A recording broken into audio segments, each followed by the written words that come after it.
رب العالمين، وصلى اللهم وسلم وبارك على نبينا محمد وعلى آله وصحبه وسلم تسليما كثيرا. أما بعد، أهلا وسهلا بإخواني الأعزاء في ثاني لقاءاتنا من دروس اللغة العربية، التي أسأل الله العلي العظيم والعرش العظيم أن ينفع بها وأن يجعلها في ميزان حسناتكم وأن لا يحرمنا الأجر والثواب.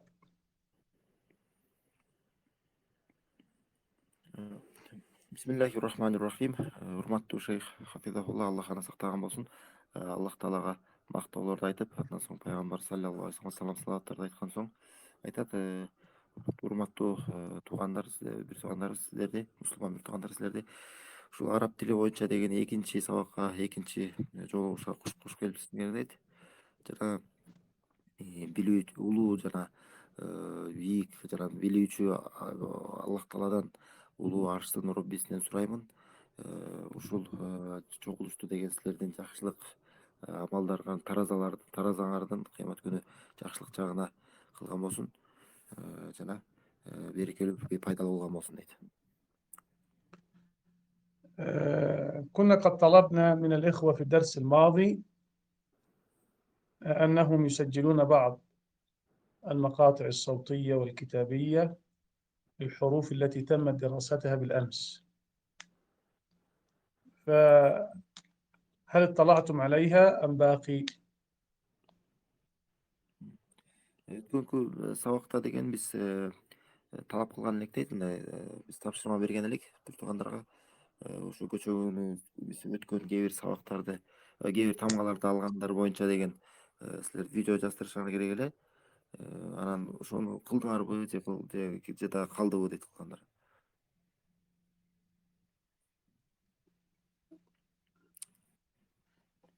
غالب الإخوة ما أرسلوا يا شيخنا.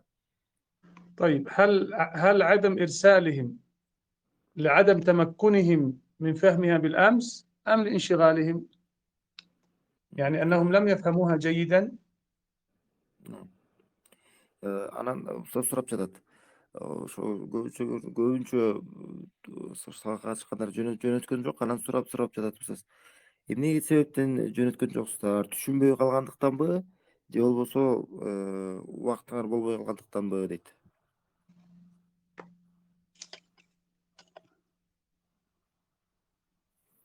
أو نسأل السؤال بطريقة أخرى، نقول: من متذكر معنا الحروف التي أخذناها أمس قراءة وكتابة إلى حرف الضاد؟ من الذي يتذكرها جميعا، ومن الذي عنده إشكالية ما زالت باقية؟ Же болбосо башкача сурайлы дейт. Ким азыр бизге ушул көчөгүнү биз алган тамгаларды ким бизге кайталап азыр айтып бере алат бул жакта? Же болбосо деген кимде кандай кыйынчылык, түшүнүксүз бир жери болуп калды, ошолорду мүмкүн бизге айтып бересиңер, кандай эмнесин түшүнбөй калдыңар.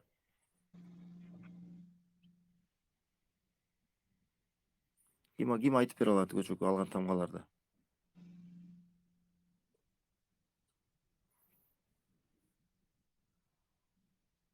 أعتقد أن الجميع ما زال يعني الحمد لله متذكرها، ليس كذلك؟ نعم شيخنا، الحمد لله. طيب، نذكر الإخوة والأخوات بالأشياء التي درسناها بالأمس لننطلق في درسنا الجديد إن شاء الله. طيب. Көчөгү болгондон алган сабакты бир сыра кайталайбыз дагы дейт. Андан соң жаңы сабакка кирише беребиз дейт. بالأمس درسنا الحروف على الطريقة، على الترتيب الهجائي، وبدأنا بحرف الألف، ثم بعده باء، ثم بعده تاء، ثم بعده ثاء. ما أدري هل الكتابة واضحة عندكم أم فيها؟ واضحة ولله الحمد، واضحة. ثم بعد الثاء حرف الجيم، بعد الجيم حرف الحاء، ثم الخاء، ودال وذال وراء وزاي سين شين صاد ضاد. هذه هي الحروف التي تمت دراستها بالأمس.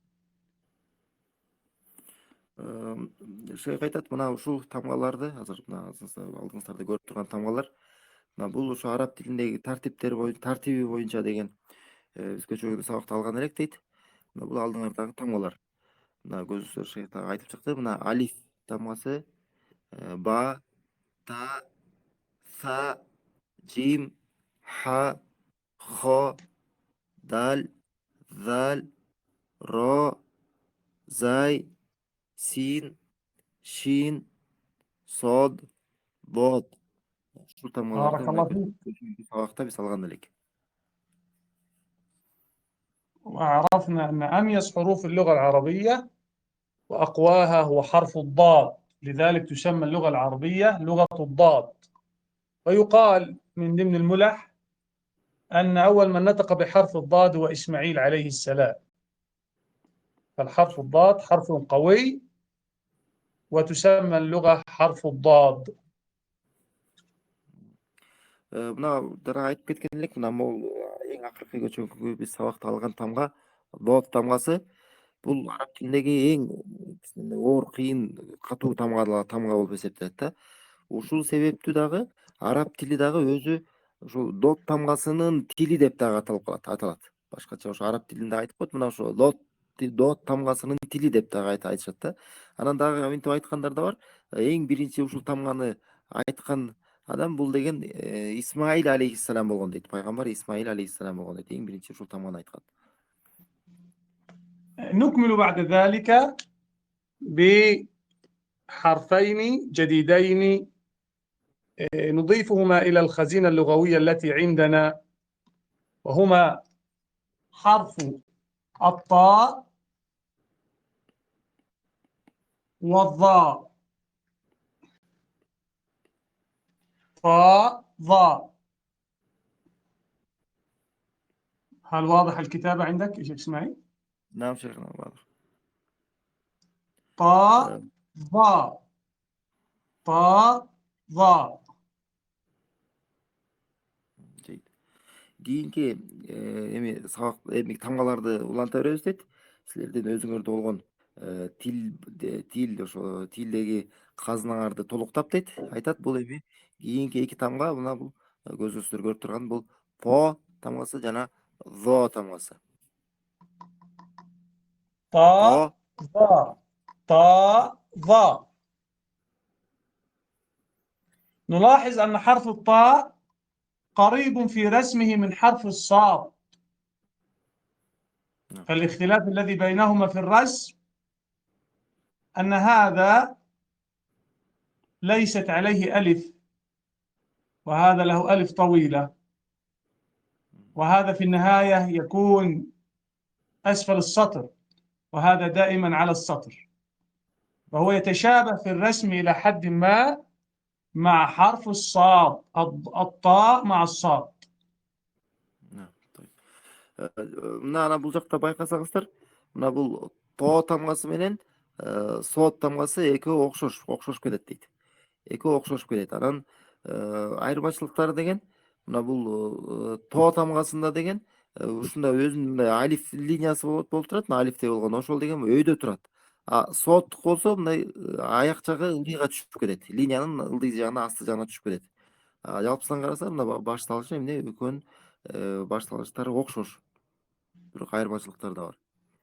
ويتشابه في النطق حرف الطاء مع التاء والدال، فهذه الثلاثة تتشابه في النطق، فحرف الطاء يتشابه مع التاء والدال، فعلينا أن ننتبه بين الفروق في هذه الأحرف عند النطق.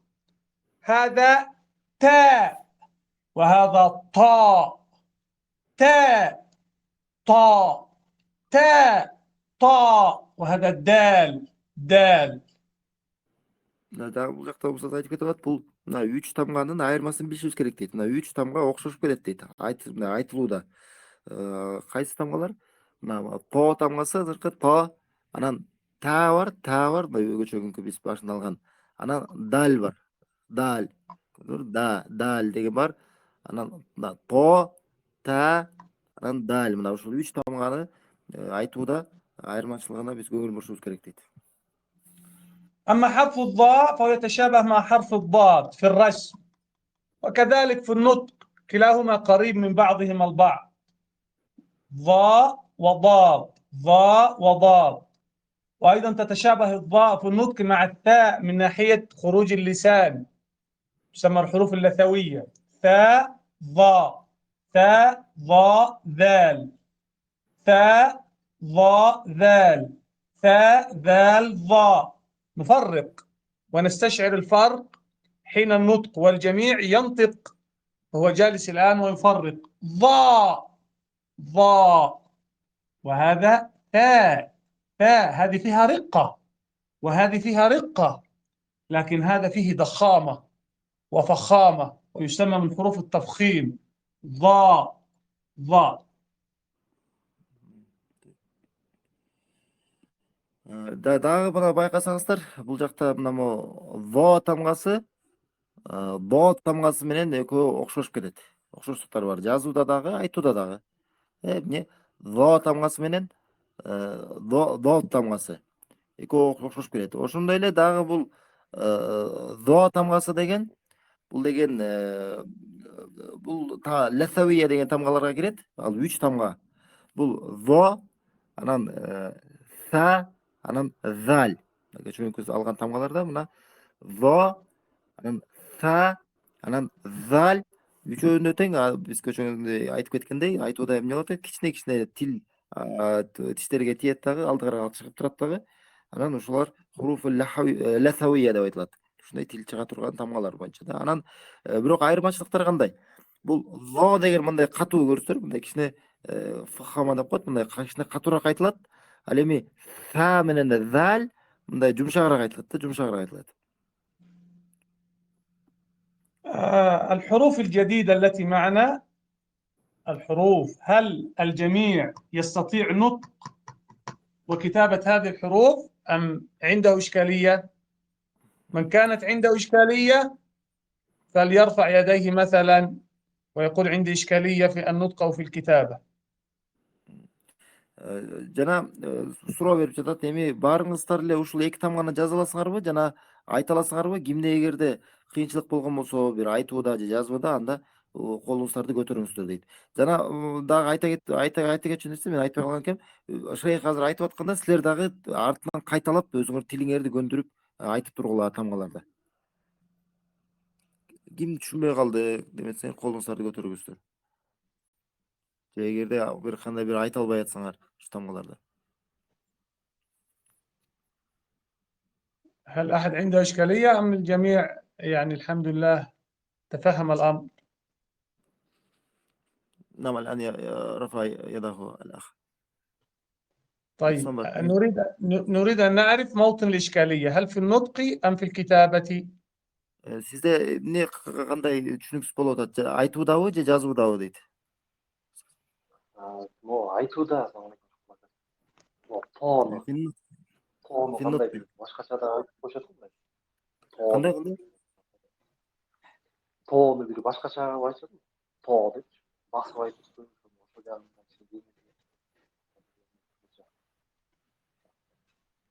Жаш болбой калса. Улуда тоону. Дагы бир аз айтып билбейм кандай чыгат. ممكن مرة ثانية بحرف الطاء. أنطقها مرة. هو عنده إشكالية في النطق أم في الكتابة؟ في النطق يقول. في النطق. أنطقها مرة أخرى. طاء طاء، وهذه الضاء. اجعله يفتح الميكروفون وينطق خلفي. أنا أقول وهو يردد خلفي. لا بأس بذلك. Mikrofonu kuygusup артынан кайталаңыз дейт. Ушасын артынан кайталап айтыңыз.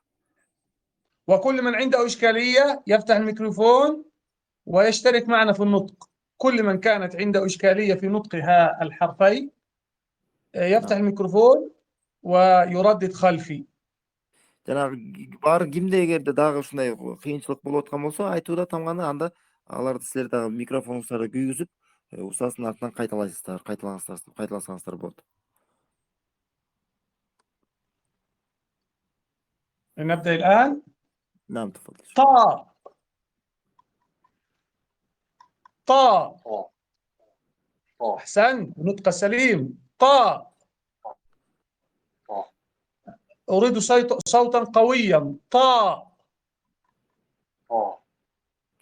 نعم، من الممكن أن تمد الصوت فيها درجة أطول، لأن جميع الحروف في نطقها فيها مد، فلا أقول طاء، لا أقول طاء طاء، أمد فيها. кичине узартып айтыңыз дейт. Анткени баардык тамгаларды айтууда мындай чыгарууда деген мат болуш керек дейт. Аны созулма болуш керек дейт. أحسنت. ظا ظا. ظا. أحسنت كثيرا. قل. نعم، قل وراي. طا ظا.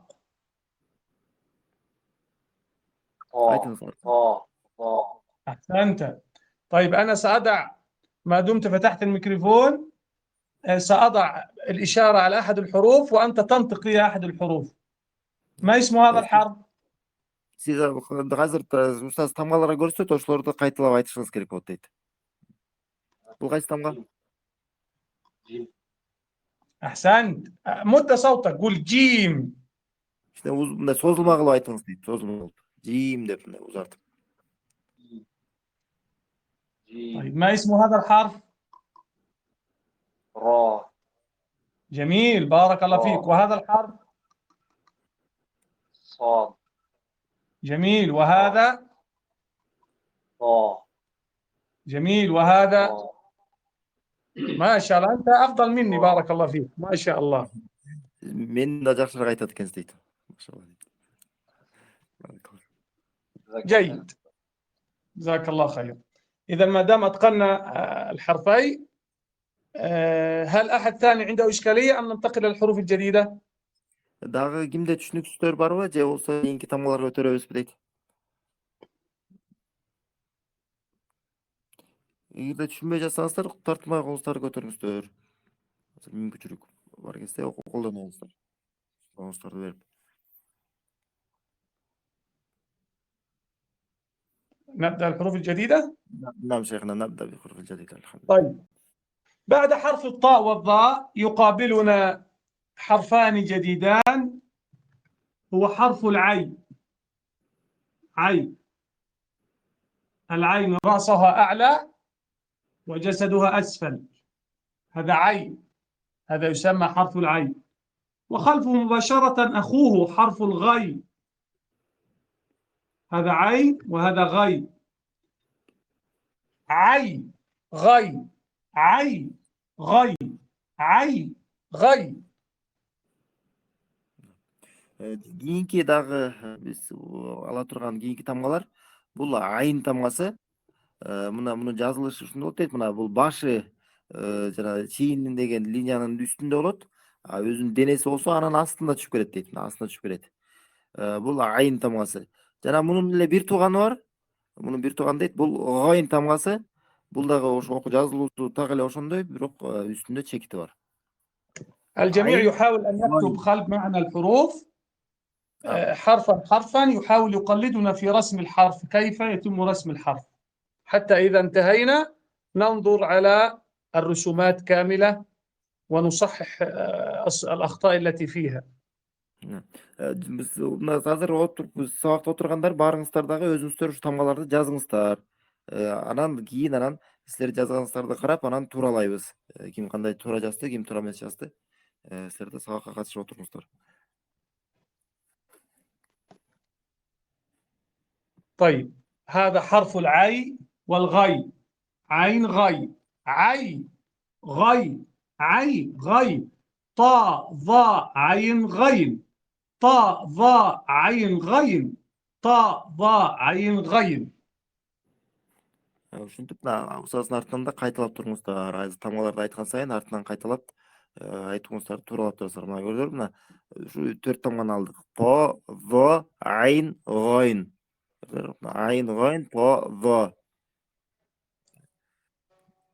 Ким هل түшүнбөй калган أحد болсо, من الإخوة عنده إشكالية فيهما؟ кимдир туугандарыңыздар, силердин араңыздарда бир кимдир түшүнүгү болуп калды, бир түшүнбөй калган жериңиздер болсо, колуңуздарды көтөрүңүздөр.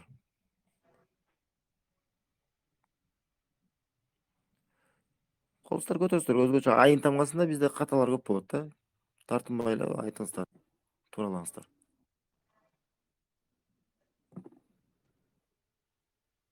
عندنا من أخطاء المنتشرة يا شيخنا نطق حرف عين. نعم، نحن لذلك أنا أقول هل أحد عنده إشكالية في نطق حرف العين؟ حرف العين يخرج من هذا المكان. رأيتم هذا المكان؟ نعم.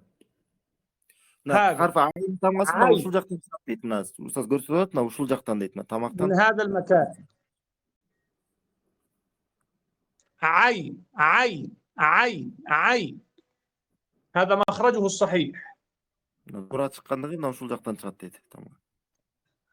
دائما ما يشتبه حرف العين مع الألف، فبعضهم يقول أين أين، والصحيح أنه عين عين. Мына көбүнчө учурда мына айынды деген ага окшоштуруп коюшат дейт. Анан айын деп айтпай, айын деп эле, а кылып эле айтып коюшат дейт да. Бул туура эмес. من يستطيع أن ينطق حرف العين بطريقة صحيحة؟ Ким муну айта алат? Ушуну кана тууралап бизге айтып бере алат. Айтсаңыздар болот бул жака. Нам Муслим. السلام عليكم. عليك السلام ورحمة الله. عين. جميل عين. جميل. غين. نعم، نطقك سليم لها. جيد، بارك الله فيك. طب ما دمت معنا، هل تستطيع أن تقرأ هذا الحرف؟ نعم. تفضل اقرأ.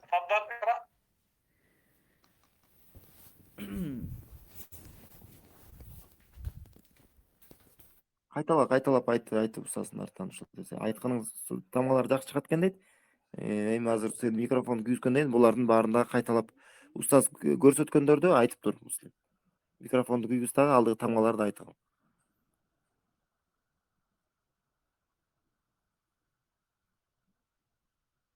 هل يستطيع قراءة هذا الحرف أم عليه صعوبة فيه؟ Микрофонуң өчүп калды Муслим. Эми айт го, эми айт. Напиши и покажи. Не, просто произноси алдыгыларды. Где он показывать будет? Да, устазом повторяй.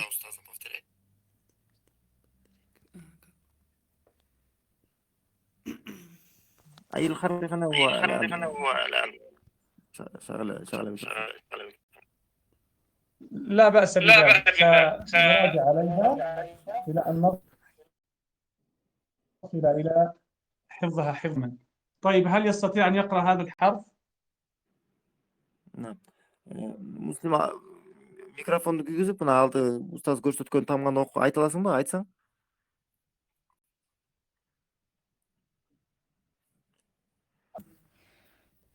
ذل.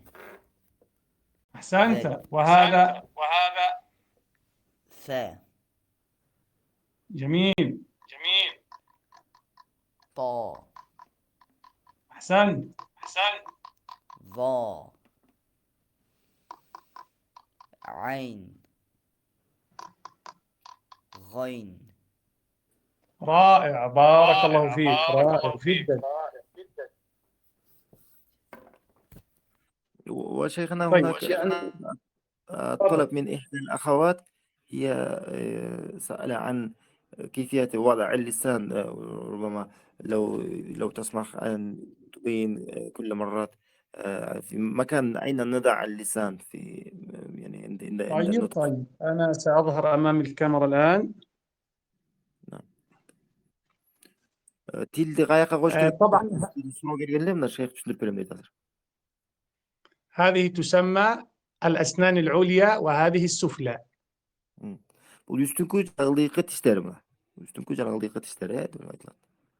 نضع اللسان طرف يسير من اللسان، طرف يسير جدا قليل جدا من اللسان بين الأسنان العليا والسفلى هكذا.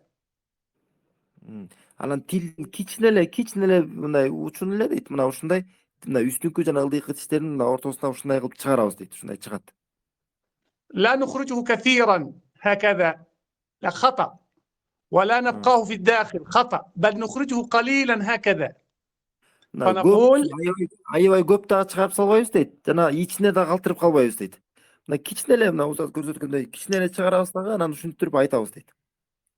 نقول مثلا ثاء ثاء ثاء ثاء، فيخرج الهواء مع النطق من بين الأسنان، الهواء يخرج مع النطق. ثاء ثاء ذال ذال ظا ظا. Ошол учурда анан тамга чыгат дейт. Тамга чыгат ошол учурда. Аба чыгат дейт.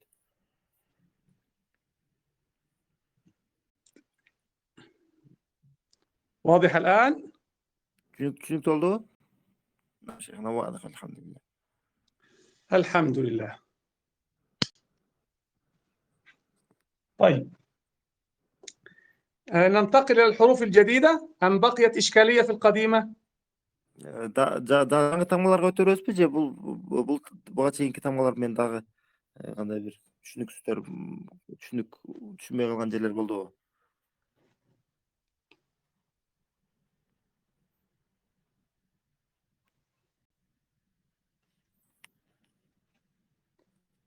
طيب لعلنا نبدأ إن شاء الله في الجديدة. طيب. Demek أي إنسان أي أحد من الإخوة والأخوات عنده إشكالية لا بأس يخبرنا بها، وإن شاء الله الطرق كثيرة جدا لحل هذه الإشكاليات التي تطرأ على طالب العلم.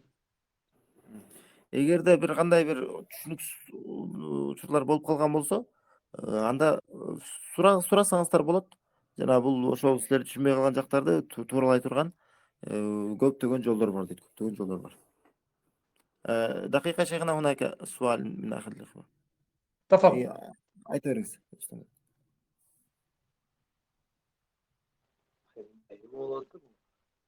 Gayril to'g'ri emas bo'lib qoldi shunda. G'ayrilda. Ana meniki to'g'ri chiqyapti. G'ay. هل هذا صحيح يا شيخنا ولا هو؟ اجعله يقترب من الميكروفون وصوته يكون مرتفع حتى أسمع.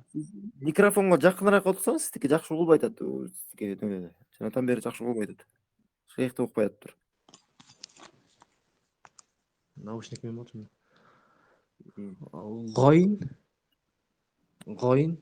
غيرلبي же غيرلبي. نعم هذه صحيحة، غاين نطقك صحيح فيها. وهذه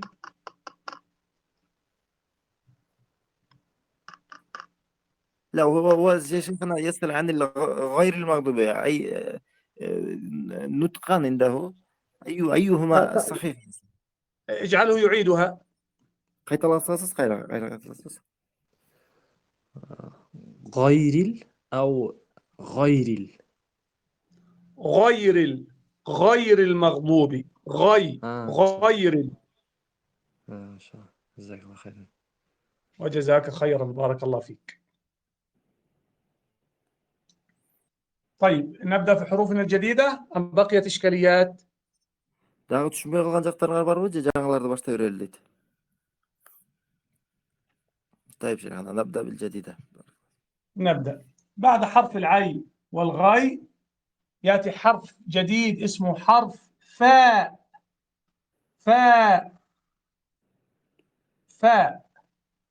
بهذا الشكل فاء. Kийinki жаңы тамга бул фа тамгасы, фа. ушундай кылып жазылат. فاء نطقه قريب من حرف الثاء، هذا ثاء، هذا نخرج اللسان فيكون ثاء، هذا لا نخرج اللسان نقول فاء فاء فاء فاء. الهواء يخرج بضم الشفتين مع بعضهما البعض فأقول فاء. Бул мына фа тамгасы буга чейин биз айтып кеткендей са тамгасына окшош дейт да. Бирок айырмачылыгы эмне? Саны айтып атканда кичине тил чыгат деп айткан элек. Ал эми фа тамгасын айтып атканда бул ошо адамдын оозунун эриндери эле бири-бирине жакындатылат дагы, ошентип эле тил чыкпайт, ошентип айтылат. Фа деп эле айтылат. Фа. نعم. هل رسمه سهل أم فيه صعوبة؟ Жазуусу көрдүңөрбү? Жеңил эле болдубу же кандай бир түшүнбөй калдыңарбы жазылышы боюнча?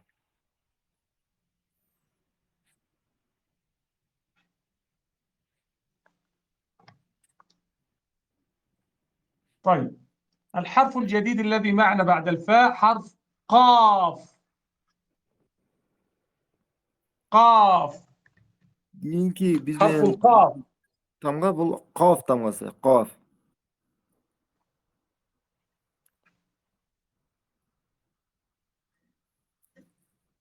إذا عندنا فاء قاف، فاء قاف. نلاحظ أمر مهم جدا في كتابة حرف الفاء والقاف. الفاء ممتدة على السطر والقاف أسفل السطر. الفاء نقطة واحدة والقاف نقطتان. من الخطأ أن نكتب القاف هكذا أو نكتب الفاء هكذا. هذه خطأ وهذه خطأ. Жана бул жакта жазылышы боюнча мына эки тамганын мына фа менен кофтун байкасаңыздар мына фа деген бул ошол чийиндин линиянын үстүнө жазылат. Ал эми коф болсо бул деген мына мындай чийиндин астына түшүп кетет. Жанагы астындагы болгон куйругу ылдыйга түшүп кетет. Жана фада деген бир чекит болот. Ал эми кода болсо деген кофта болсо неме болот? Эки чекит болот. Анан каталардан мына жанында турган мына биринчиси качан кофт деген ошол линиянын үстүнө жазып коюу бул ката, же болбосо фаны болсо линияга ылдыйга жазып коюу бул дагы каталардан. بارك الله فيك. طيب، هل هناك إشكالية؟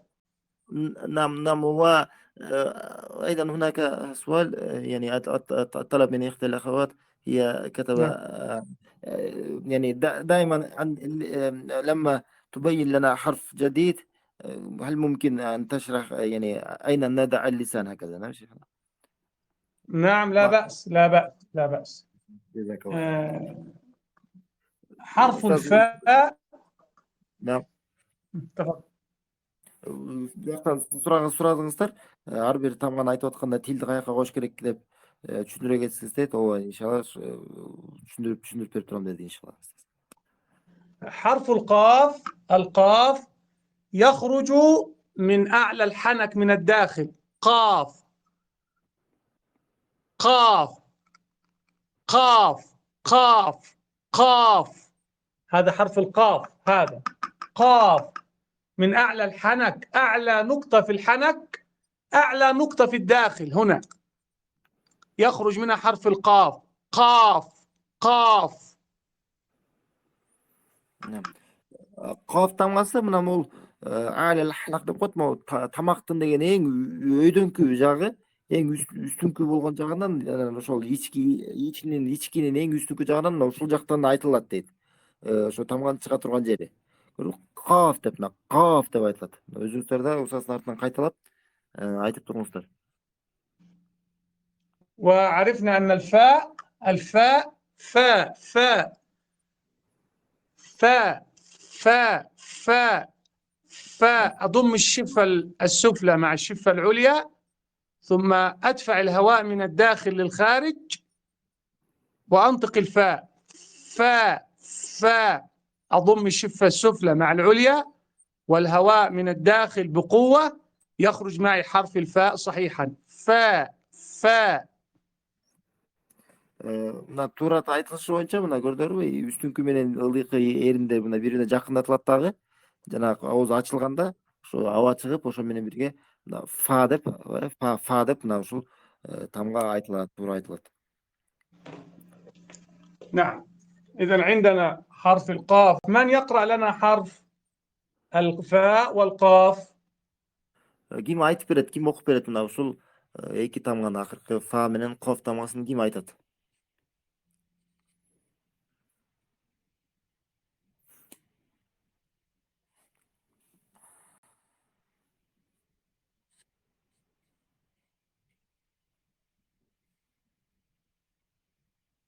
هل أحد يريد أن يقرأها؟ نعم نعم مسلم.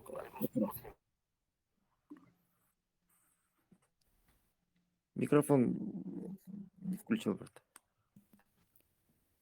فا فا جميل. قاف ولا كده قاف. جميل. قاف لو قلنا أن هذا، جزاك الله خير يا أخي مسلم، بارك الله فيك.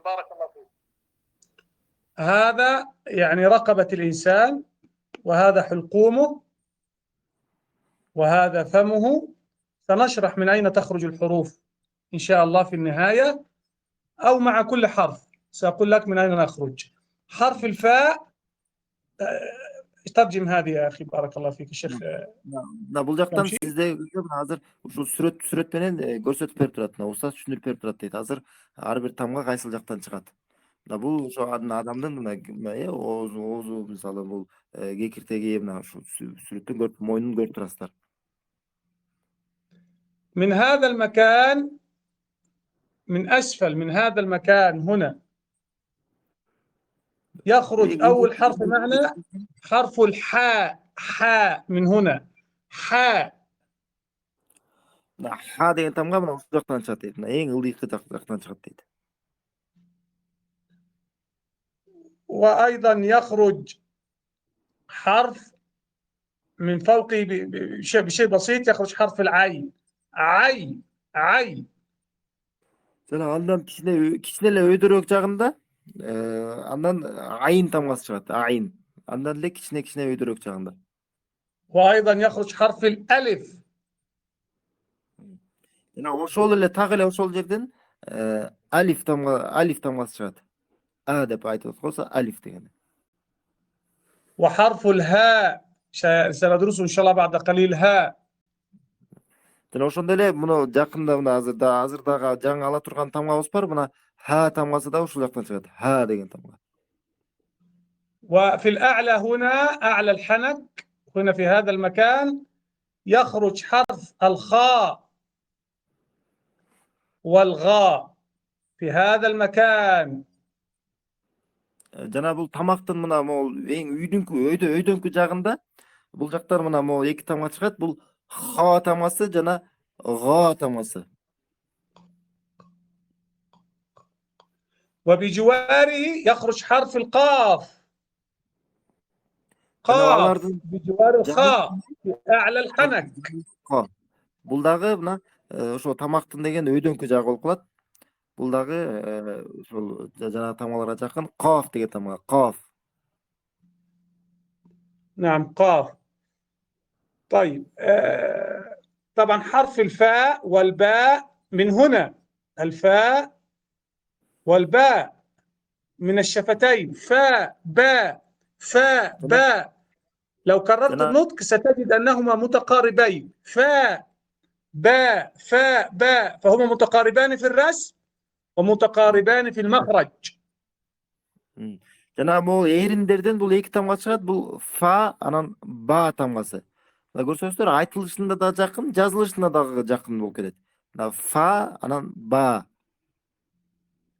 من هذا المكان خروج اللسان مع الأسنان. خروج اللسان هكذا مع الأسنان، تخرج حرف الثاء والظاء والذال. жана мына могул тилдин айткан болчубуз мына тил мына тиштерге үстүңкү менен астыңкы тиштердин ортосуна кичине учу чыкканда тил чыгып анан ошентип ошол менен тамганы айтууда мына 3 тамга чыгат. Кайсы 3 тамга? Мына са тамгасы, во тамгасы жана zal тамгасы. نعم، نحاول أن نستشعر مع بعضنا، ننطق، ندرب أنفسنا حتى نخرج الحرف من مكانه الصحيح. Өзүңүздөр дагы мына аракет кылып мына көнүгүүлөр жасап, ушул тамгалардын чыгарышын тууралап, ошо кайталап туруңуздар дейт. التاء أسفل حرف الطاء بقليل. تاء تاء طاء تاء طاء تاء. Анан мына та тамгасы бул тоодон кичине ылдыйраак болот. Мына көрүсүздөр, бул 2 тамга бар. Мына то, анан та. نعم. هل هناك إشكالية في هذه بالنسبة للإخوة والأخوات أم واضحة؟ Эми кандай бир түшүнбөй калган жактар болдубу ушул боюнча? Же болбосо баардык нерселер түшүнүктүү болдубу? Тартынбай, эгерде түшүнбөй калсаңыздар, колуңуздарды көтөрүп, сурап тууралап алсаңыздар болот азыр.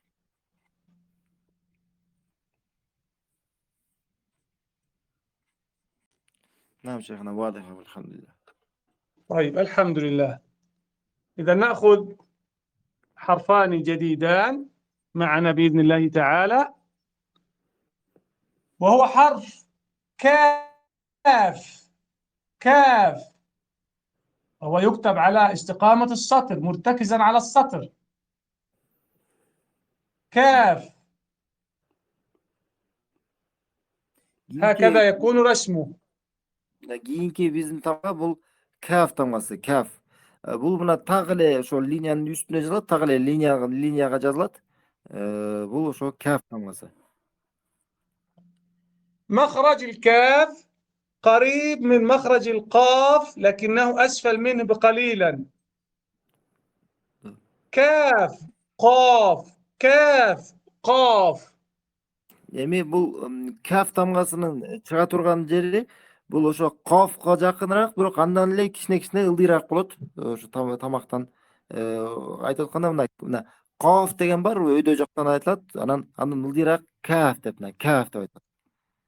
فنقول مثلا كتاب، كعبة، كلب، كتاب، كعبة، كلب. لكن هنا أقول قلب، قال، قارون. Söz var buna kitap деп айтылат, каба деп айтылат, каба, анан kalp деп иттен сөз.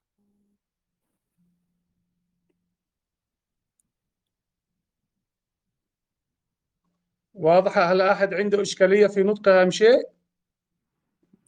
Түшүнүктүү болдубу бул тамганын айтылуусунда, же болбосо кандай бир түшүнбөгөн жериңер болуп калдыбы?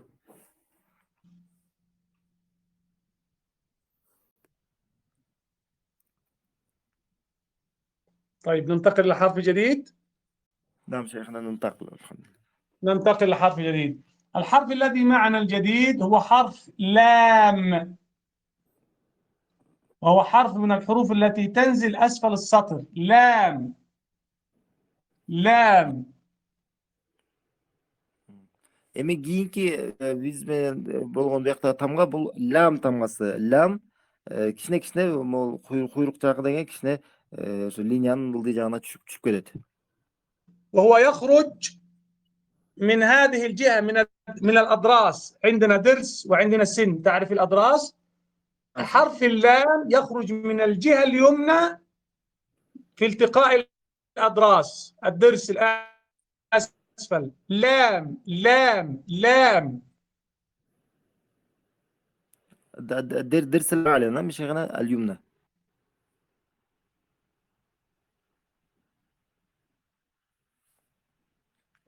شيخنا يعني مع التقاء. نعم، الجهة اليمنى من ناحية الأضراس، الضرس الأعلى مع الأسفل أو اللام. يعني الضرس الأعلى لام. أحرك اللسان، أقصد اللسان أحركه جهة الضرس الأعلى من الجهة اليمنى. الضرس الأعلى من الجهة اليمنى. نعم. التقاء اللسان مع الضرس الأعلى هو مخرج اللام. لام. Жана бул лам тамгасынын чыгуусу мына өздөрү мына байкасаңыздар тил деген мына үстүңкү азуу тиштериңерге тиет дейт. Мына азуу тиштерге тиет дагы мына ошол жактан анан чыгат. Мына оң жак болобу, сол жак болобу айырмасы жок. Мына тил мындай кичине тиет, мына көтөрүлөт дагы лам деп ошенткенде анан үстүңкү ошо азуу тиштерге тийгенде анан ошондо лам тамгасы чыгат. Лам деп лам. لو قلنا أن هذه الأسنان مثلا، هذه الأسنان هذه العليا وهذه السفلى، نعم. من الجهة اليمنى من هنا، من عند الضرس اللسان يأتي هنا үстүңкү тишке мына могул оң жактагы азуу тиштерге тил ошол жака тиет дейт. لام. Жана ошол жактан лам деп айтылат мына. Лам. نعم. هل هناك صعوبة في نطق حرف اللام؟ Кандай бир оорчулук болуп калган жокпу бул лам тамгасын айтуу боюнча?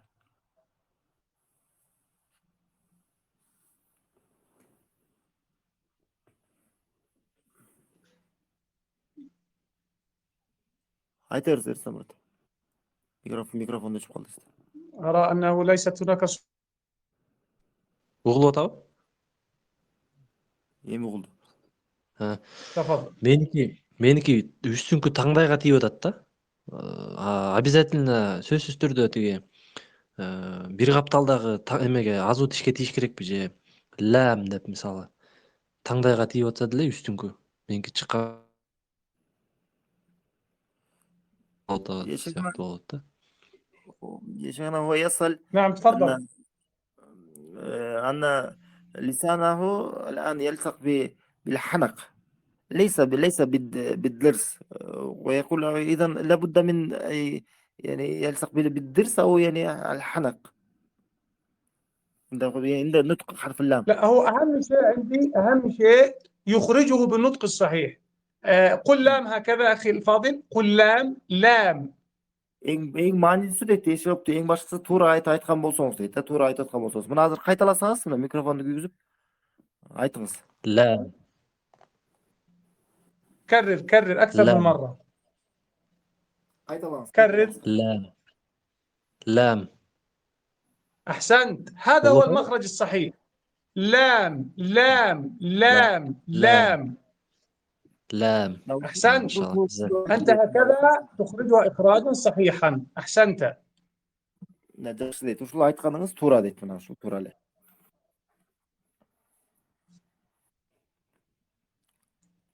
هل بقيت إشكالية ولا في بعض الحروف؟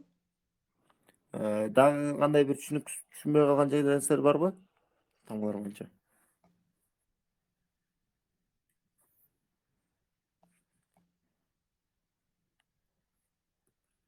نعم. طيب، هل ناخذ حرفا جديدا؟ نعم شيخنا. الحرف الذي يقابلنا بعد ذلك هو حرف الميم، وهذه كتابة حرف الميم. ميم عبارة عن دائرة وينزل أسفل السطر. ميم.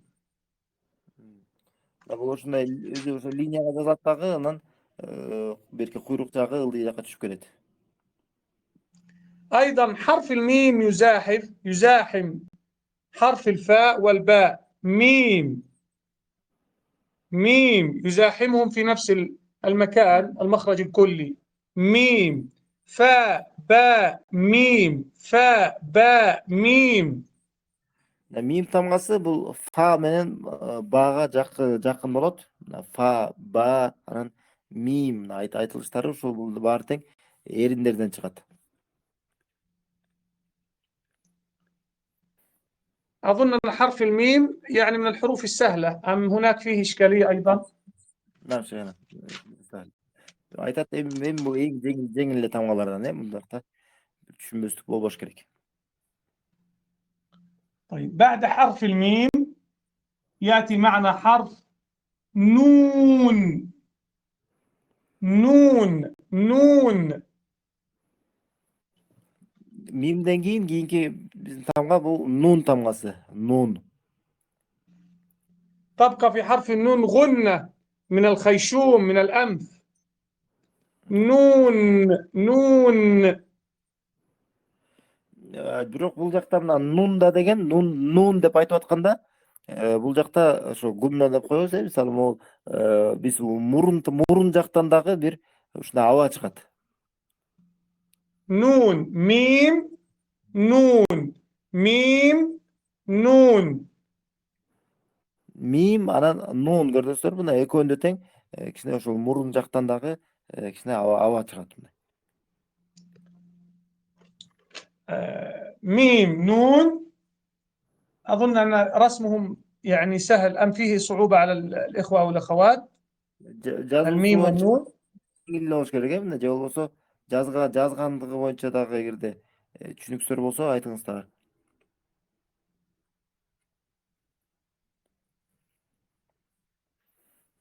نعم سهل الحمد لله. طيب الحمد لله. لام ميم نون.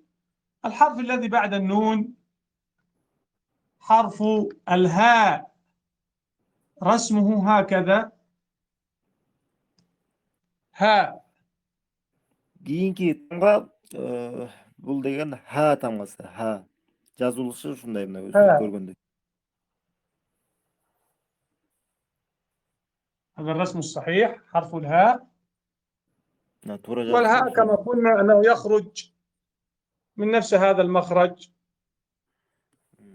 Буга чейин мына айткандай эле, мына ушул жактан эң ылдыйкы, мына тамактын эң ылдыйкы жагынан, кекиртектен ушул жактан чыгат. Ха деп мына эң ылдыйкы жагынан.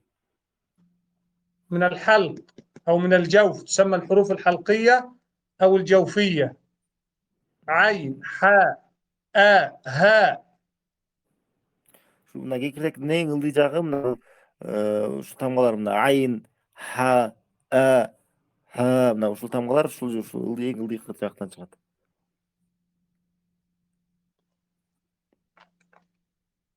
طيب بعد حرف الهاء يأتي حرف واو. حرف الواو. واو тамгасы, واو. ويتزاحم حرف الواو مرة أخرى مع بقية الحروف هذه. واو من الشفتين، ضم الشفتين الأمام. واو هكذا. واو. Мына эриндер мындай чогултулат дагы бул жакта дагы, анан ушинтип анан вау деп айтылат. Бул деген бул дагы берки жанагы буга чейин айтып кеткен жана эриндерден чыга турган тамгалар ошолор менен бирге болот. Ошол жактан чыгат. Бул дагы анан бирок айырмасы жанагындай эмне болот экен? Эриндер жанагындай бирге болот да, чогултулат дагы, анан ачканда анан ошол чыгат. Вау деп, вау. انظرون إلى هذه الحروف التي تخرج من هنا. Мына карап туруңуздар, мына эриндерден чыккан тамгаларды мына устаз айтат азыр. با ميم فا واو با ميم فا واو. جزاك الله خير.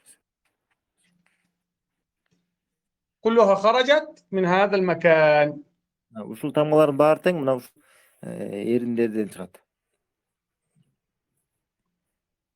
طيب بعد حرف الواو يأتي معنا الحرف الأخير من الحروف العربية على الطريقة الهجائية، وهو حرف الياء. حرف الياء. Бул араб тилинин тартиби боюнча ала турган болсок, эң акыркы тамгасы бул, акыркы тамга бул я тамгасы, я.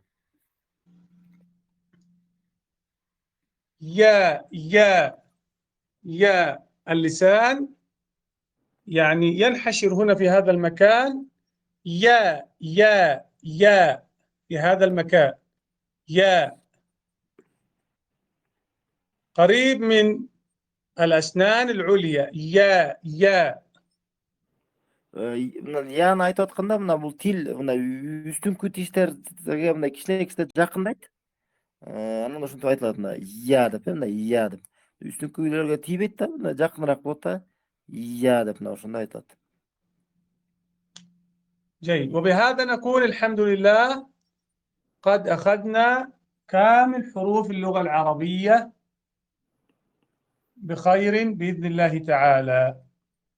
Ушул менен мына Аллахка шүгүр, Аллахка мактоолор болгон болсун. Ушул менен араб тилиндеги баардык тамгаларды биз баардык тамгаларды алдык дейт. أنا سأقرأها مرتين أو ثلاثة والجميع يستمع لي وأنا أقرأها ويحاول أن يردد خلفي. Эми устаз азыр мына бул тамгаларды бир жолдон же эки жолдон, эки үч жолдон кайталап турат. Силер болсо артынан устаздын артынан өзүңөр дагы кайталап ошо аракет кылыңыздар силер дагы чыгарганга ошол тамгаларды. بسم الله نبدأ. ألف باء تاء ثاء جيم حاء خاء دال ذال راء زاي سين شين صاد ضاد طاء ظاء عين غين فاء قاف كاف قاف كاف قاف كاف لام ميم نون هاء واو ياء. سأقرأها مرة أخرى بطريقة أسرع. Эми тезирээк кайра экинчи жолу окуйм дейт. ألف باء تاء ثاء جيم حاء خاء دال ذال راء زاي سين شين صاد ضاد طاء ظاء عين غين فاء قاف كاف لام ميم نون هاء واو ياء.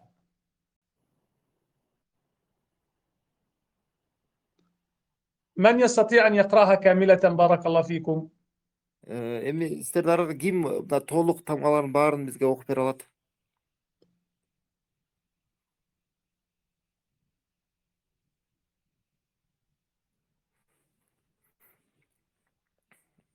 Тартынбай кол көтөрүп микрофонду күйгүзүп окуңуздар.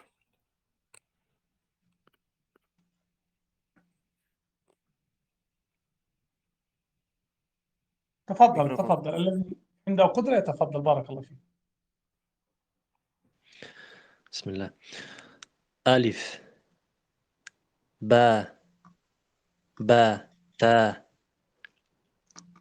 ثاء جيم حاء خاء دال ذال راء زاي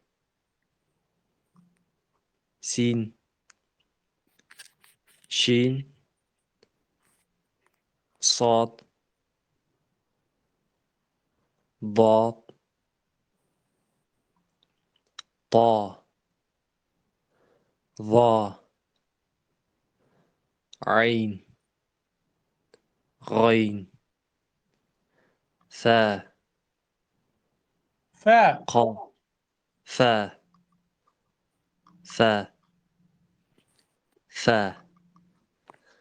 قاف نعم أحسنت. كاف لام ميم نون نون ها واو يا جميل، بارك الله فيك، قراءة ممتعة وجيدة. جزاك الله أحسنت، خيرا. جزاك الله خيرا. هل أحد يريد أن يشارك بالقراءة؟ Жақсы. Дағы ким қатысқысы келді? Дағы ким қатысамын дегендер бар ма? Дағы бізбенен келесіздер. Микрофонстарды күйгізіп, дағы оқып шықсаңыздар болады. Тура өздері тура ала лазым. Мүмкіншілік бар кезде қолдана алла. Өздерінің оқығандары тура ала аласыңдар.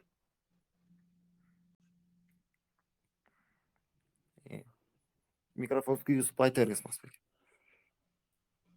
السلام عليكم ورحمة الله وبركاته. وعليكم السلام ورحمة الله، تفضل. ألف باء تاء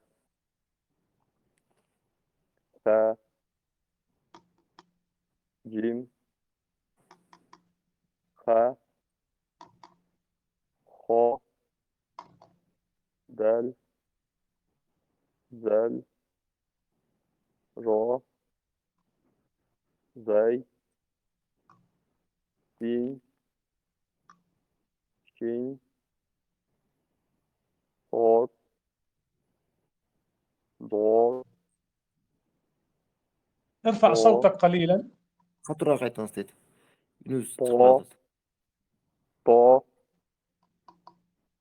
ظا ظا أحسنت، ظا ضاء، أحسنت. ظا عين عين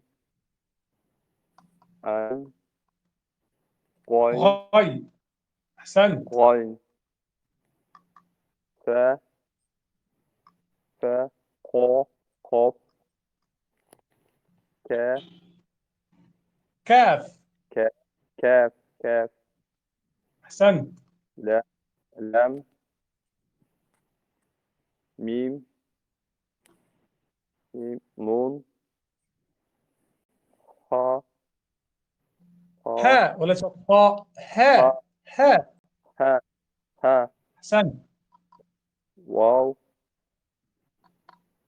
يا بارك الله فيك، أحسنت، مشاركة طيبة،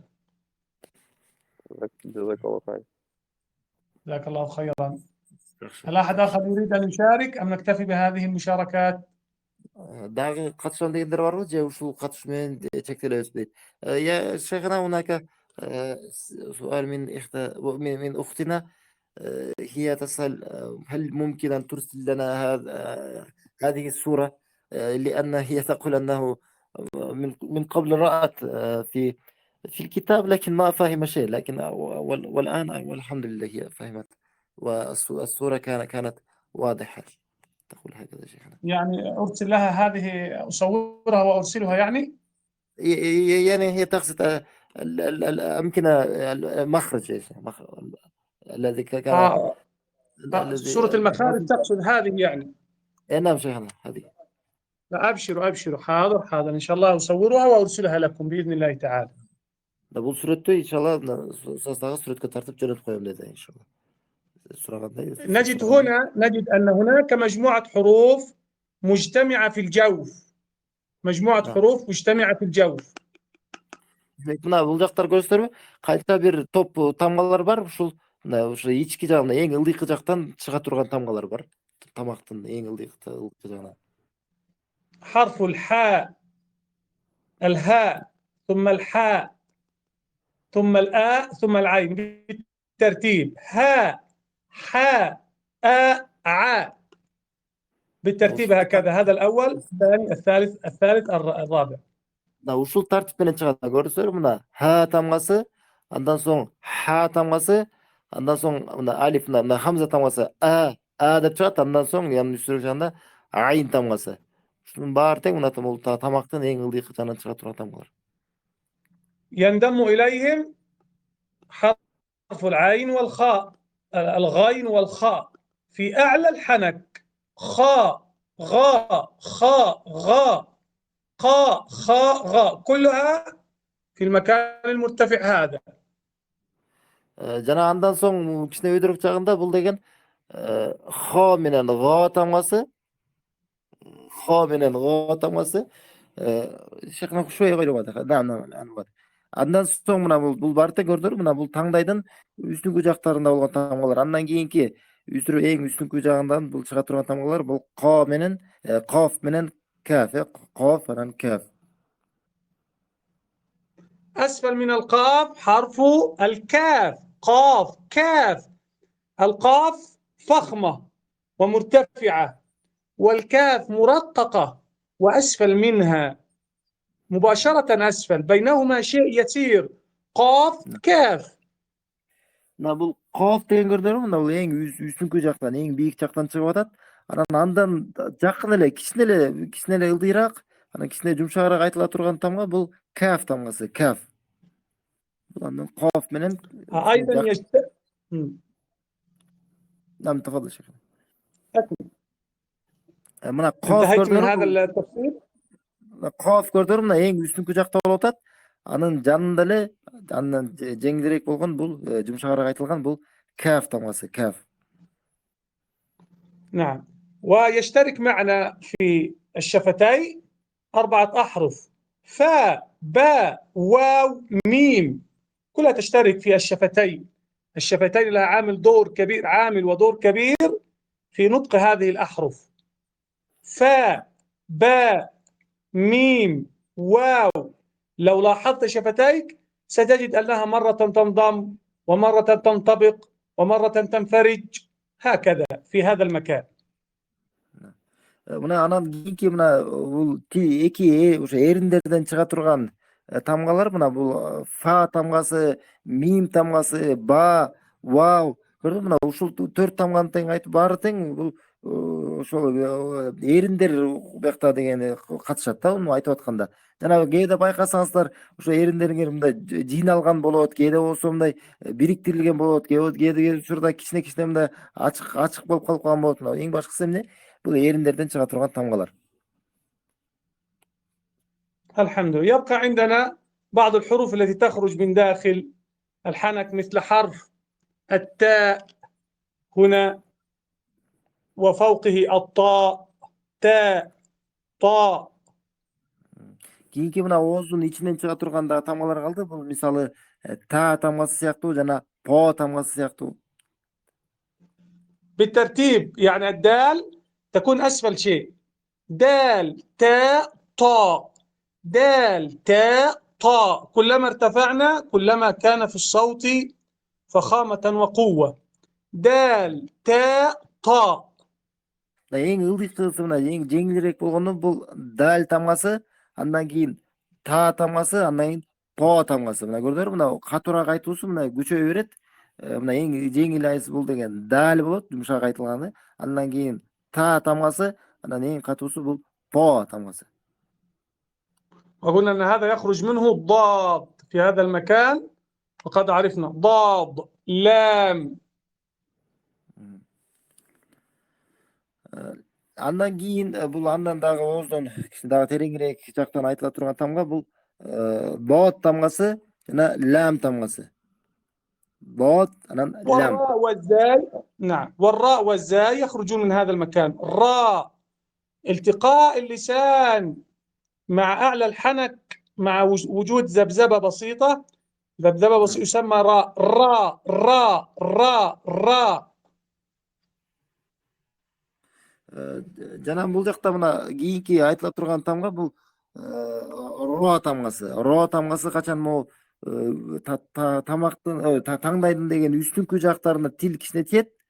Ушундай кичинекей бир эт сыяктуу жери бар. Ошол жакка жакындаганда анан мындай көрсөңөр ро деп айтылат. أيضا يتزاحم هنا في هذا المكان حرف الجيم والشين، جيم، شين. Жана андан кийинки айтыла турган тамга мына бул дагы ооздун ичинен бул жим анан шин тамгасы.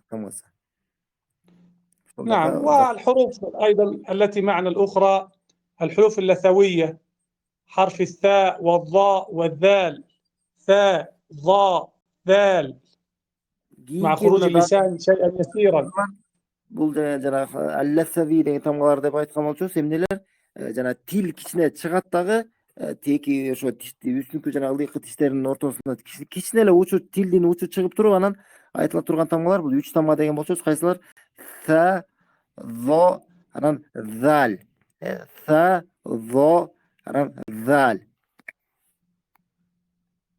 نعم، بهذا يعني نكون قد هذه طبعا مخارج عامة، مخارج عامة. هناك مخارج تفصيلية إن شاء الله إذا قدمنا على دروس التجويد سنحتاج إلى هذه الخريطة، مهمة جدا، التجويد، مخارج الحروف.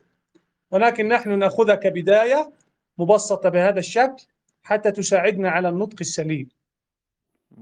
Эми бул негизи биз азыр могу максаттар бул жалпы эле жеңил эле кылып эле айтып койдук, түшүнүктүүрөөк болсун деп эле. А негизи ар бир тамганын өзүнүн дагы тагыраак болгон бир өзүнүн дагы махраштары бар. Ошо тамга чыга турган жерлер бар. Буларды иншалла тажвидти үйрөнүп баштаганда ошондо дагы тереңирээк бул боюнча да токтолуп кетебиз дейт иншалла. بإذن الله. طيب، المطلوب الآن أن لا أريد أن أثقل عليكم حتى يعني لا تتزاحم المعلومات.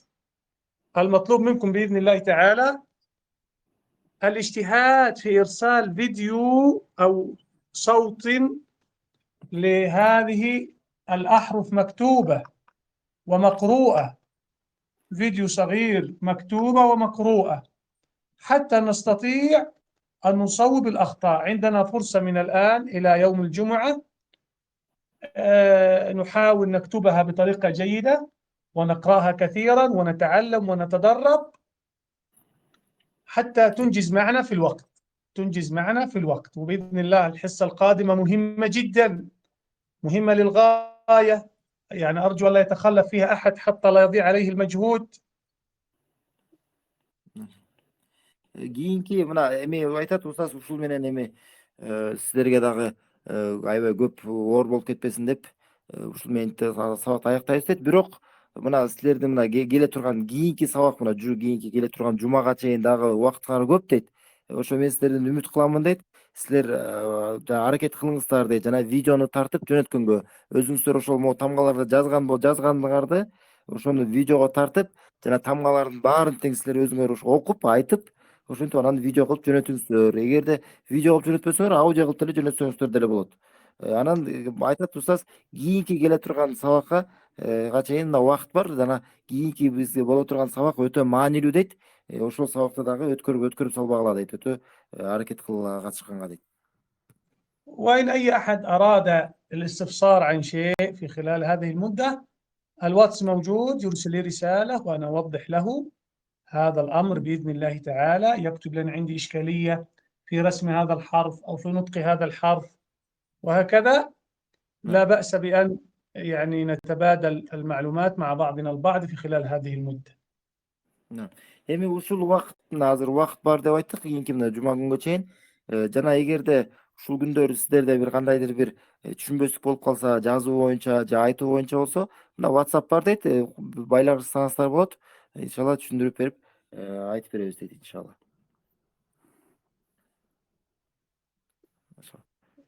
هل هناك أحد عنده يعني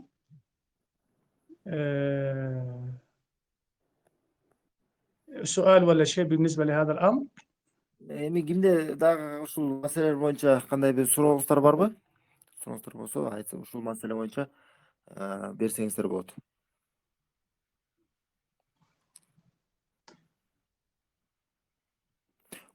وشيخنا الذين يرون هذه الفيديو هذا المحاضرة يعني بعد يعني فيما بعد هم أيضا يستطيعون يرسلون شيخنا الفيديو. نعم، لا بأس بذلك. كل من عنده إشكالية في الدروس سواء استمع عن طريق اليوتيوب أو شيء ويريد أن يرسل يستفسر أو يصحح أو شيء لا بأس بذلك. يعني أقصد أيضا الواجب يا شيخنا. الواجب، نعم الواجب، يرسل الواجب لا بأس بذلك. يرسل واجب المقطع الصوتي والمقطع الكتابي يرسلهما، لعل الوقت لا يسعفه ويحضر معنا فيسمعه يعني في وقت ما ويكمل من خلال الأسئلة ولا أجيب عليه، لا بأس بذلك. Toy. Мына бул эгерде азыр сабакка катышпай кийин эгерде видеону көрүп тургандар болсо, сиздер деле эгерде бир маселеңер болуп калса, түшүнбөй калган жактарыңыздар болсо, жазсаңыздар болот дейт. Устазга ушул маселелер боюнча иншалла жооп берет. Же болбосо мына бул азыр тапшырма берди устаз, могул видео кылып тартып, же болбосо аудио кылып жаздырып, алдыга өзүңүздөрдүн тамгаларын айтканыңыздарды, анан жазганыңыздарды сүрөткө тартып, ошентип жөнөтсөңүздөр да болот. Текшерип, анан тууралап берет иншалла устаз. Суроолоруңуздар болсо, берсеңиздер болот. Ушул неме боюнча, сабак боюнча.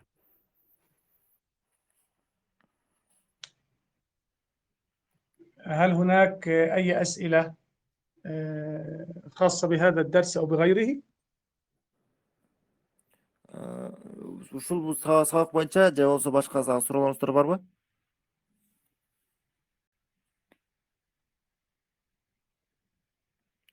Nam şehrinde var. Ayta берсиңер Рустам брат. Тиги эмки сабак ошондо качан болуп калат ошол жөнүндө сурап өтүп коеюн. الدرس القادم شيخنا يوم السبت، نعم شيخنا، يعني اللغة العربية، ويوم الجمعة يكون المحاضرة. نعم. نعم. من ابتداء من الأسبوع القادم سنحاول أن تكون الدروس، يعني نكتفي بدرس باللغة العربية ونأخذ بجانبه درس آخر في مصطلح الحديث. نعم. نستفيد منه إن شاء الله، فنجعل مثلا هناك درسين للغة العربية ودرس لمصطلح الحديث. ما رأيكم؟ طيب ما شاء الله. Мындайт, кийинки мына могу келаткан жума күнү деген сабак болот. Бул эми жалпы мындай хутба катары 5-нчи күнү боло турган сабак, бул кечинде болот. Анан деген келе жаткан мына 6-нчы күндөн баштап, 6-нчы дем алыш жана 1-нчи күндөрү жумасына 3 жолу болуп атат сабактар. Анан мындай дейт, биз арабчаны уланта беребиз дейт. Жана бул менен бирге дагы мусталах аль-хадис деген илим бар. Хадис илими боюнча деген, ошо хадистин терминологиялары боюнча бул тууралуу дагы бир сабакты баштайбыз дейт. Анан оюңуздар кандай дейт? Эгерде мына жумасына 2 күндү араб тилине сабак кылалы, жана 1 күндү ушул мусталах ушул хадис илими боюнча сабак кылалы дейт. Оюңуздар кандай дейт? هل أحد الإخوة عنده مقترحات على هذا التقسيم؟ Ушундай бөлүшүү боюнча кандайдыр бир өзүңүздөрдүн сунуштарыңыздар барбы? Болсо айтсаңыздар болот.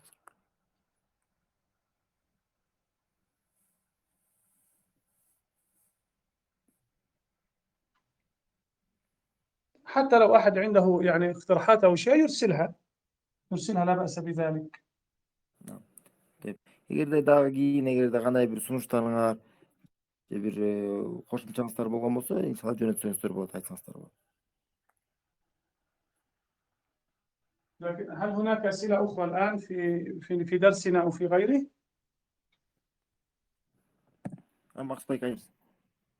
Assalamu alaikum wa barakatuh. Bu Arap dili boyunca yine ders okuyduğumda mesela için 5-нчи суббота күнү арабский, ана воскресенье жана сабакта, анан кийин понедельник кайра арабский болот через день.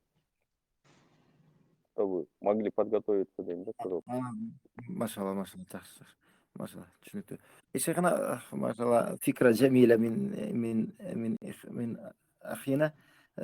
يقول لو نجعل هكذا يا شيخنا، مثلا عندنا الدرس يوم السبت، نجعل الدرس باللغة العربية، واليوم الذي تليه نجعل بالمصطلح، وبعد هذا يعني يوم الثالث يكون أيضا بالعربية، لكي يكون عندنا الوقت وفرصة للاستعداد. ويقول هكذا شيخ. لا بأس، مقترح جيد وجميل، لا بأس. Son макул ошондой кылабыз дейт. Аябай жакшы сунуш экен дейт. Ошондой кылабыз дейт. Иншалла, демек 6-нчы күнү араб тили болот. Дем алыш күнү деген мусталах боюнча болот. Анан 1-нчи күнү кайра араб тили болуп турат иншалла. إذا إن شاء الله يا شيخنا عندنا يوم السبت ويوم الأحد عندنا اللغة، وأما يعني أقصد يوم السبت ويوم الثاني يوم الاثنين. يوم الاثنين عندنا على العربية، ويوم الأحد يكون في المصطلح. نعم يا شيخنا. لا بأس، لا بأس بذلك، الأمر يسير إن شاء الله، لا بأس. طيب بارك الله. Дагы суроолоруңуздар барбы? Тема боюнча же темадан сырткары сурооңуздар болсо берсеңиздер болот.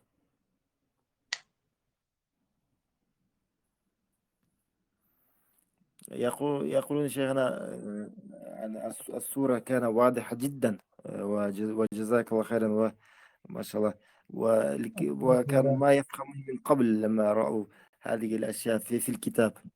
بارك الله فيك. الحمد لله، اللهم لك الحمد. جزاك إن كان أحد من الإخوة والأخوات قد قرأ في كتاب خاص باللغة العربية شيئا ولم يفهمه من قبل، أو كان فهمه صعب عليه، فلا بأس أن يرسل لي الصورة وأنا أشرحها له. طيب جميل. ما شاء الله.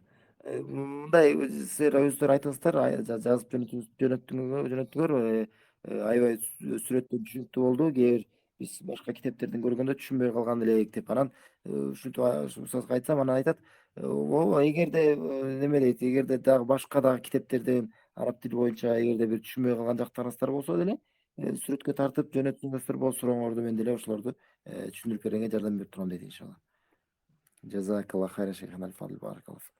وجزاكم خيرا، وجزاكم خيرا، الله يبارك فيكم. سؤال من أخذ الإخوة رستم أكيد. ميكروفون ستوكيوس بايترنس. السلام عليكم أستاذ. أما شيخ واتساب جنة تسبي جروب عليه يا شيخنا هو أين نرسله يا شيخنا؟ إلى واتس عند لك يا شيخنا، أو هناك في المجموعة؟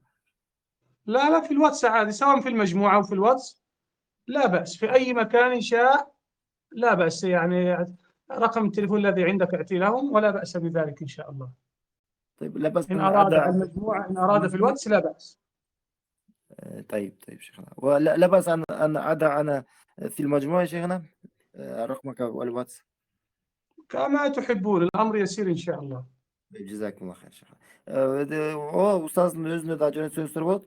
Эгерде суроо бере алсаңыздар, же болбосо бул жака деле группага деле койсоңуздар болот. Жанагындай комментарий деген жака суроо жооп деген жагы бар, ошол жака койсоңуздар болот. Анан устаздын дагы номерин мен жанагы ошол группага жазып коебуз иншалла.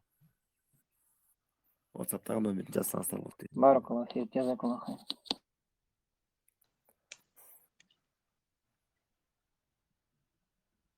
هل هناك أسئلة أخرى خاصة بالدرس أو بغيره؟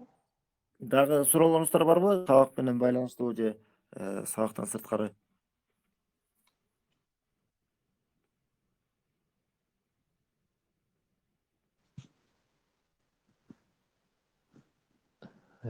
Assalamu alaikum warahmatullah. عليكم السلام ورحمة الله. Ушундай айтып коеюн дедим эле да, ушундай сабак өткөн аябай жакшы экен.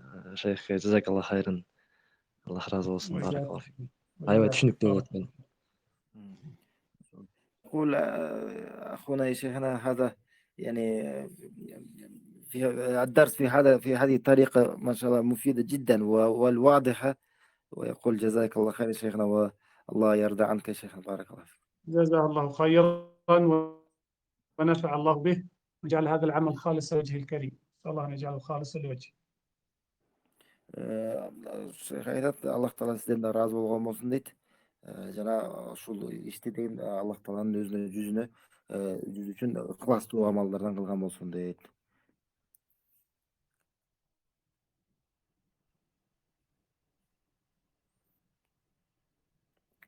Дагы суроолоруңуздар болсо бериңиздер. Азыр мүмкүнчүлүк бар. Берип алыңыздар.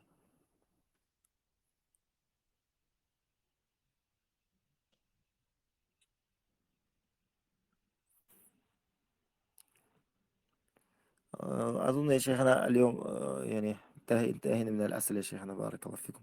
إن شاء الله الحمد يكون. لله، الحمد لله. النصيحة الأخيرة بارك الله فيكم، الاجتهاد في حفظ هذه الحروف وحفظها حفظا عن ظهر قلب، حفظا تاما، والاجتهاد أيضا في إدراك رسم هذه الحروف وكتابتها حتى يستطيع أن يمشي معنا في الدروس القادمة، لأن أي خلل في الحروف هذه سيترتب عليه خلل أكبر في الدروس التي بعد ذلك. فالنصيحة استغلال هذه الفرصة بقوة وهذه الإجازة بقوة لإدراك هذه الحروف قراءة وكتابة. وأنا الواتس معكم مفتوح، من أراد أن يراسلني في أي وقت لنصحح نرتب نراجع لا بأس بذلك. эми акыркы насааттайт, акыркы айта турган насаатым аябай толук аракет кылгыла дейт. Ушул тамгаларды жаттаганга, ушул тамгаларды жазганды тууралаганга, жаттаганыңар дейт, силердин мындай ушу эске тутуп мындай жаттап калышыңар керек дейт, мындай жүрөгүңөргө сактап. Мындай сөзсүз эле карап эмес, мындай өзүңөр мындай жакшы жаттап калсаңар, жаттап ушинтип эске тутуп калгыла дейт да. Анан жазганыңарды дагы аябай көңүл буруп, жазганыңарды тууралала дейт. Анткени бул ошо силер азыр жакшы аракет кылып ушул тамгаларды үйрөнсөңөр, кийинки сабактарга, келе турган сабактарга дагы өтө чоң пайдасы тиет дейт. Өтө чоң бул менен байланышы бар дейт. Жана кайсы гана азыркы мына ушул тамгалар боюнча кандай бир силерде бир проблема болуп кала турган болсо, кандай бир ката болуп кала турган болсо, кийинки келе турган сабактарда мына өтө чоң бир кыйынчылык бар, өтө чоң бир оорчулук болуп кайтып келет дейт. Ошондуктан мына азыр мына келе турган мына бул жума күнгө чейин сабакка чейин азыр мүмкүнчүлүк бар да, убактыңар бар. Ушуну жакшы колдонуп алгыла дейт. Ушуну колдонуп мына жакшы аракет кылып мына ушу тамгаларды жаттап алгыла. Окуганды жакшы, мына жаттаганды жакшы көңүл бурула, жазганды тууралагыла. Жана кайсы бир учурда эгерде силерде бир кандай кыйынчылык, түшүнбөстүк болуп калган болсо, мына менин WhatsApp номерим бар дейт. Ошол замат эмне мага жазып, менден тактап тууралап алсаңыздар болот дейт иншалла. جزاك الله خيرا على مجهودك الوافر فضيلة الشيخ كامشي وإسماعيل. شيخنا حياك الله جزاك الله خيرا على مجهودك وعلى يعني صبرك وعلى أدائك. شيخنا لا والله شيخنا، أسأل الله أن يجعل هذا خالصا لوجهه شيخنا.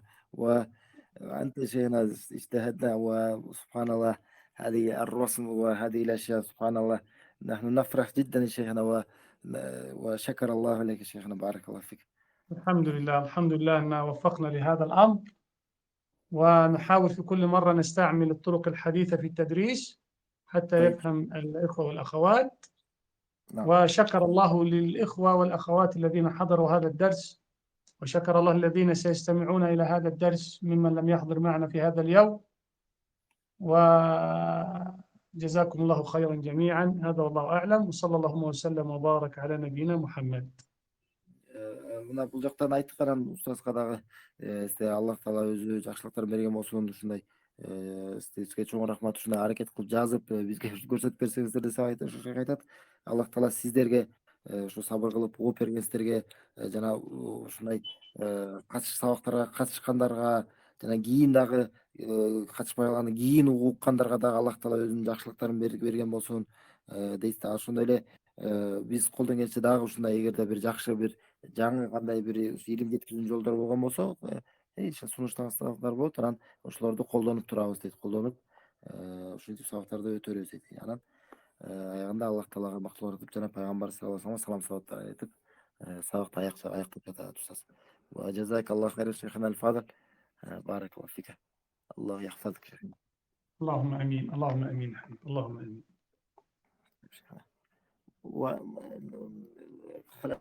نغلق الدرس يا شيخنا. نعم تفضل لا بأس. طيب بارك الله. السلام عليكم ورحمة الله وبركاته. وعليكم السلام ورحمة الله وبركاته.